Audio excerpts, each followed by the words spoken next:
कल ही मैं घटना सुना रहा था, हम लोग मुंबई गए तो मुंबई में एक सज्जन आए, रोने लग गए, बड़े इंडस्ट्रियलिस्ट हैं। क्यों?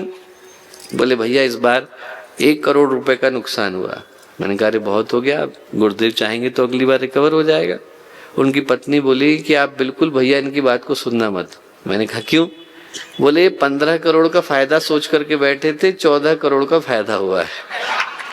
1 करोड़ का नुकसान नहीं हुआ है, 15 करोड़ का फायदा सोचा था तो 14 करोड़ का फायदा, व्यक्ति को 1 करोड़ का नुकसान नजर आ रहा है, क्योंकि मन के अंदर परेशानी आ गई।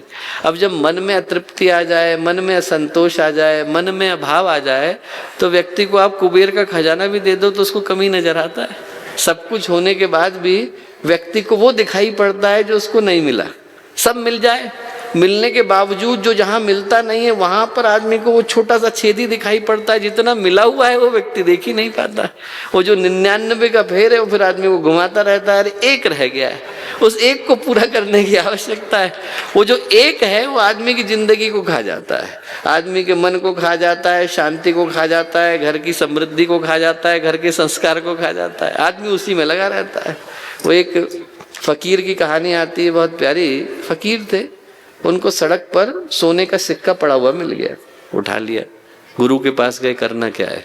गुरु बोले एक काम करना, जो सबसे गरीब आदमी दिखाई पड़े उसको देना। कैसे पहचानूंगा? बोले बाहर से मत पहचानना, भीतर से पहचानना। ठीक। बहुत लोगों के पास गए, जिसके पास जाते ऐसा लगता है कि उसके पास थोड़ा कुछ तो है। बहुत दिन भटकते रहे, कोई मिला नहीं। एक दिन एक राज्य से गुजर रहे थे तो देखा 1000 हाथियों की सवारी जा रही। उसमें भी जो 100 हाथी है शुरू की, वो तो एकदम सोने से लदादर लगे हुए हैं। उसमें भी जो पहला वाला है उसमें एक व्यक्ति हीरे की पालकी के अंदर ऊपर से लेकर नीचे तक आभूषणों को धारण करके बैठा हुआ है। सड़क चलते व्यक्ति से पूछा क्या हो रहा है? बोले साहब चक्रवर्ती सम्राट हैं। कहाँ जा रहे हैं? बोले एक बगल का राज्य छूट गया, इन्हीं के भाई का है, उसी के ऊपर हमला करने जा रहे हैं। क्यों? बोले सब जगह पे इनका कब्जा है, एक रह गया है तो उसको ने सोचा उस पर भी कब्जा कर लेना चाहिए। बोले अच्छा। उन्होंने तुरंत अपना सोने का सिक्का निकाला और राजा के पास गए। राजा ने समझा कि आशीर्वाद दे रहे हैं। बोले मुझे क्यों दे रहे हैं? बोले हमारे गुरु ने कहा था कि जो सबसे गरीब आदमी मिले उसको दे करके आना। राजा बोले कि क्या बोल रहे हैं, आपको दिखाई नहीं पड़ रहा? 1000 हाथियों की सवारी चल रही है, 100 हाथी सोने के हैं, मैं हीरे जवाहरातों से सुसज्जित हूँ, आप कह रहे हैं कि गरीब आदमी। तो फकीर बोले राजन, बाहर की गरीबी की बात नहीं कर रहा, तेरे दिल की गरीबी की बात कर रहा हूँ। वो जो दिल की गरीबी है वो आदमी को सब कुछ पा लेने के बावजूद मन में दरिद्रता का एहसास करा देती है। आदमी के पास सब आ जाए तब भी जो मन का असंतोष है वो उसके मन में इस भाव को पैदा करता है कि हमें तो कुछ मिला नहीं। जो पीछे है उसको तो वो दबाना चाहता है कि आगे ना निकल जाए, और जो आगे है उसकी टांग को खींचना चाहता है कि ज्यादा जरूरत मत चले जाना।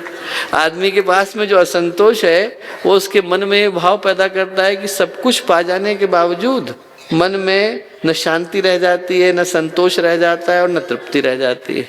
और ऐसे में क्या होता है?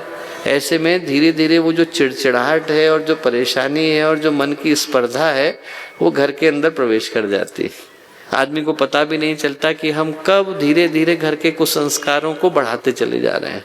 हमारे YouTube चैनल शांति कुंज वीडियो गायत्री परिवार को सब्सक्राइब करें एवं बेल आइकन जरूर दबाएं ताकि गायत्री परिवार की विभिन्न गतिविधियों की जानकारी आपको मिलती रहे।